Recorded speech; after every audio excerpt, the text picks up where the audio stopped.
আমি যখন বিয়ে করেছি তখন আমার বয়স 20 বছর, আমার স্ত্রীর বয়স 19। এক পর্যায়ে দুজন ঝগড়া করে রাগের মাথায় একে অপরকে একত্রে 3টি তালাক দিয়েছিলাম।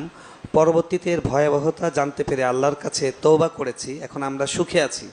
তালাক দিয়েছিল কিন্তু সুখে সংসার করছে, দুজন দুজনকে প্রচুর ভালোবাসি। এখন আমাদের করণীয় কি? আল্লাহ কি আমাদের মাফ করবেন?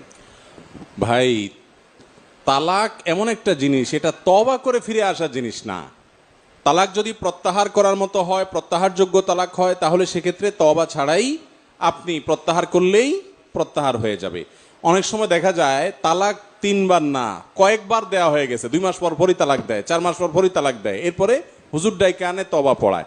দুনিয়ার সমস্ত হুজুর একসাথ হইয়া মক্কার হারামের ইমাম সাহেব আইসাও যদি তওবা পড়ায়, তো এই তালাক যদি একবার হয়ে যায় এবং 3 তালাক যদি হয়ে যায়, তাহলে সেক্ষেত্রে সেই বিয়েকে নতুন করে জোড়া লাগানোর সুযোগ থাকবে না। এটা খুব ভয়ঙ্কর একটা ব্যাপার ভাই।